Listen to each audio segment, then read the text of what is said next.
তো বন্ধুরা, অনেকদিন পর আবার তো তোমাদের সঙ্গে দেখা হচ্ছে আমার। তো তোমরা সবাই আশা করি ভালো আছো। তো আজকে আমাদের ভিডিওটি হবে একটি খেলার দোকান নিয়ে আর কি। তো সেই ভিডিওটি ভালো লাগলে একটি লাইক, কমেন্ট ও শেয়ার করে দিয়ে চ্যানেলটি সাবস্ক্রাইব করে দিবে অবশ্যই। ধন্যবাদ। তো প্রথমেই বলা যাক যে আমি আমার ছোট ভাইকে নিয়ে এই ভিডিওটি করছি ঈদ স্পেশাল আর কি, বেড়াতে আসার জন্য। তো এই ভিডিওতে মূল কাহিনী হলো ঢাকা শহরের যানজট। এখন ঢাকা শহরের দৈনন্দিন যে অবস্থাগুলো হয় সেটা এখন আমরা দেখা চলেছি। তো দেখতে থাকুন।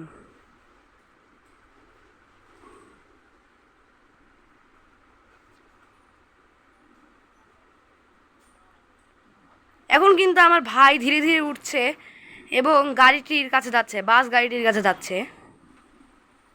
তো তো সাধারণত আমরা এই বাসগুলো দেখে থাকি ঢাকা শহরে অনেক পরিবহন রয়েছে, যেমন আলিপ পরিবহন বা বসুন্ধরা বা হচ্ছে ভিক্টর ক্লাসিক বা অনেক নাম আর কি, ঠিকানা বা হচ্ছে আপনার অনেক গাড়ি আছে, লোকাল গাড়ি। এই গাড়িগুলো তো এমনি অনেক হয়। এই গাড়িগুলো খুবই অলস, এই গাড়িগুলো একদমই করে না, খুবই খারাপ। তো আর এই গাড়িগুলো ঈদের সময় এমন টান দেয় যে ঢাকাগঞ্জকে পর্যন্ত পার করে দেয়। তো এখন দেখা যাক, এই গাড়িটি দেখুন যাচ্ছে, এখন থামবে, আবার যাচ্ছে, এখন এই দিক দিয়ে ডান দিয়ে ঘুরে ওই গাড়িটি চলে যাবে ওই দিকে, ওই সোজা ওই মানুষটির কাছে একবারে গাড়িটি চলে যাবে। যাচ্ছে যাচ্ছে যাচ্ছে। এ হলো আমাদের ঢাকা শহরের বাসের অবস্থা। এখন আমরা দেখাতে চলেছি একটি ট্রাকের অবস্থা। এই ট্রাকগুলো সাধারণত ঢাকার বর্জ্য সরবরাহ কাজে নিয়োজিত হয়। তো এই ট্রাকওয়ালারা হবে খুবই খারাপ, তারা সারাদিনই মানুষের সঙ্গে গন্ডগোল করবে। তো দেখা যাক এখন ট্রাকওয়ালাদের পরিস্থিতি।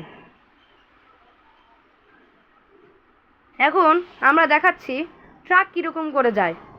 ট্রাক এখন যাচ্ছে এবং যেতে যেতে যেতে কেমনভাবে জানি উল্টাপাল্টা করে যাচ্ছে। এটা অনেক কারণেই হয়, কেননা ট্রাকের ড্রাইভাররা খুব একটা শিক্ষিত হয় না এবং তারা ড্রাইভিং লাইসেন্সও অনেকের সময় থাকে না। তো এখন ট্রাকটি যেতে যেতে ওই মাটি কাটা গাড়ির কাছে দাঁড়াবে। যদি তো আমি ওই গাড়িটির নাম ভুলে গেছি, তাই আসলে মনে করতে পারছি না। এ হলো ঢাকা শহরের ট্রাকের অবস্থা। ও, গাড়িটির নাম মনে পড়লো এক্সপ্লোর। এখন আমরা দেখাতে চলেছি ঢাকা শহরের আর্মির গাড়ির অবস্থা। এখন আর্মির গাড়ি যাচ্ছে বনের সিংহকে শিকার করতে। আসলে বনে একটা দুষ্ট সিংহ আছে, সেটি হলো আমাদের সবার প্রিয় সুন্দরবন। সেই সুন্দরবনে একটা অনেক দুষ্ট সিংহ আছে। তো আমরা সবাই জানি যে বাঘ থাকে সুন্দরবনে, কিন্তু সিংহ কোথা থেকে আসলো আমি নিজেও জানি না, সিংহ কোথা থেকে আসলো। তো এসে গেছে আর কি। তো এখন সিংহকে হচ্ছে গাড়িতে করে আর্মির গাড়ি আবার নিজের গন্তব্যে ফিরে আসছে, হাতিকেও নিয়ে নিয়েছে তার সঙ্গে। হ্যাঁ, এখন নিজের নিজের গন্তব্যে চলে আসছে। আপনারা দেখতেই পাচ্ছেন একটি সিংহ একটি হাতিকে কিভাবে কিডন্যাপ করে গাড়িটি নিয়ে যাচ্ছে। দেখুন দেখুন দেখুন, এ হলো ঢাকা শহরে আর্মিদের গাড়ির অবস্থা। এখন একটি কারের অবস্থা দেখুন, দেখতে থাকুন বন্ধুরা। একটি কার, একটি সবুজ কালারের কার দেখতে পাচ্ছি আমরা। সে কারটি কিন্তু খুব জোরে জোরে যাচ্ছিল এবং যেতে যেতে যেতে হঠাৎ করেই উল্টে যায়। এই হলো ঢাকা শহরের কারদের অবস্থা। তো পরবর্তী পর্ব আপনারা দেখুন সুন্দরবনের প্রাণী।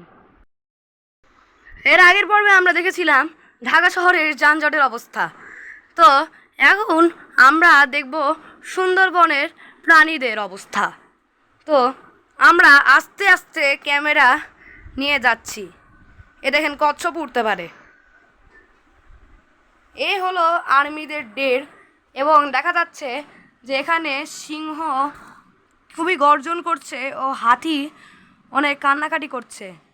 তো এখন আর্মিদের মধ্যে দেখা যাচ্ছে আর্মির চালক গাড়িটি ব্যাকে নেওয়ার চেষ্টা করছেন, কিন্তু আসলে তিনি কাজটি সফলভাবে করতে পারছেন না।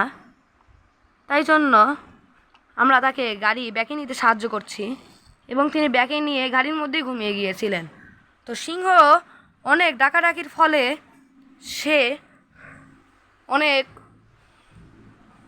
কষ্ট পাচ্ছে ও ঠিকমতো ঘুমাতেও পারছে না, কিন্তু হঠাৎ করে তার বাঁধনটি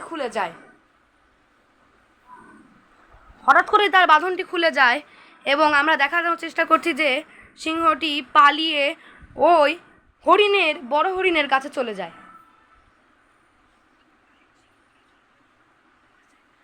সিংহটি ওই পালায় যাচ্ছে। দেখুন আপনারা যদি ভালো করে দেখেন, সিংহ এরকম এরকম এরকম করে পালায় যাচ্ছে ওই হরিণের কাছে। তুমি এখন হাত দিয়ে ওই হরিণের কাছে নিয়ে যাও। ওকে, তো আমরা দেখলাম যে সিংহ হরিণের কাছে পালিয়ে পালিয়ে বেঁচে গেল। ও, এর পরিচয়ও দিয়ে দিই। এ হলো বনের সবথেকে বৃহত্তর একটি হরিণ, মানে বন্য হরিণ আর কি। জানি না বন্য হরিণ এত বড় হয় কেন। সিংহ তাকে তার দাদু হিসাবে মনে করে। এখন সিংহ আবারও গল্পে মেতে উঠল এবং এখন কিন্তু প্রায় ভোর 4টা বাজে। আর্মি ঘুম থেকে উঠে দেখে যে সিংহ নাই, কিন্তু হাতি আছে। হাতিকে সাথে সে কথা বলার চেষ্টা করে, কিন্তু হাতি তার গাড়িকেই উল্টে আক্রমণ করে দেয়। অবশ্য তার সৈন্যরা হাতিকে আক্রমণ করে তারকে অজ্ঞান করে দেয় এবং আর্মি আবারও গাড়ি নিয়ে চলে যায় সুন্দরবনে। এই যে হলো আমাদের সুন্দরবন, দেখাই যাচ্ছে সুন্দরবন কি সুন্দর। এমনি এটাকে ইউনেস্কো 1997 সালে সুন্দরবন নামে একটি ঐতিহাসিক জায়গা বা পৃথিবীর একটা ম্যানগ্রোভ বন হিসাবে পরিচিত করেনি, কারণ এর সৌন্দর্যই একে আজ অনেক দূরে এগিয়ে নিয়ে গিয়েছে। তো আর্মির গাড়িরা সিংহকে ধরতে নিয়ে যে হঠাৎ করে কীভাবে জানি পৃথিবীতে আবার ডাইনোসরদের আগমন ঘটেছে। তাদের মধ্যে আছে স্পাইনোসরাস নামে একটি ডাইনোসর। সে একটি মাংসাশী ডাইনোসর। সে প্রায় টিরেক্সির কাছাকাছি প্রজাতির একটি ডাইনোসর। তো হঠাৎ করে সে স্পাইনোসরাস এই আর্মির জিপের উপর হামলা করে। কোথা থেকে জানি 2টি তৃণমূর্তি ডাইনোসরও এই জিপের উপর হামলা করে বসে এবং আর্মিকে মেরে ফেলে। আচ্ছা, তো এটি ছিল ভোর 4টার সময়কার ঘটনা।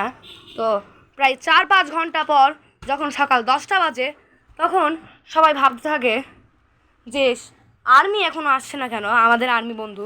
তো এখন এই বনের মূল মালিকের নাম হলো ডক্টর জরিফুর রহমান। ইনি হচ্ছে এখন এখান থেকে যাচ্ছেন সুন্দরবন দেখতে। তো উনি আবার এক স্পেশালি আছে, উনি আবার উড়ে যেতে পারেন। ওনার আবার নিজস্ব কোনো গাড়ি নাই। তো এখন উনি উঠবেন না, এখন উনি হেঁটে হেঁটেই যাবেন। তো এখন উনি দেখতে যাচ্ছেন সুন্দরবনে কি হলো। এখন সুন্দরবনে এদিকে করে আবার বেড়া দিয়ে আছে, কিন্তু হঠাৎ করে জিরাফ আর বার হওয়ার কারণে তাদেরকে মেরে ফেলে দেওয়া হয়েছে। তারা দুইজনেই এখন শেষ হয়ে গেছে,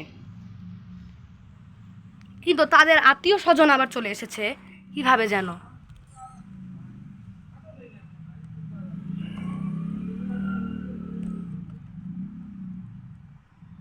আপনারা দেখতে পাচ্ছেন জিরাফের একটি পা ভেঙে গিয়েছে, জিরাফের বন্ধুর আর কি, জিরাফের না। তো এই হচ্ছে এখন অবস্থা। তো এখন মানুষটি এসে দেখছে যে আর্মিকে খেয়ে ফেলেছে। তো এখন পরবর্তী পর্বে আমরা দেখব আবারও কীভাবে আর্মিরা এরকমই কয়েকটি গাড়ি নিয়ে এসে প্রাণীদের উপর হামলা করে, নাকি প্রাণীরাই জিতে যায়। দেখা যাক, পরবর্তী পর্বের জন্য ওয়েট করুন।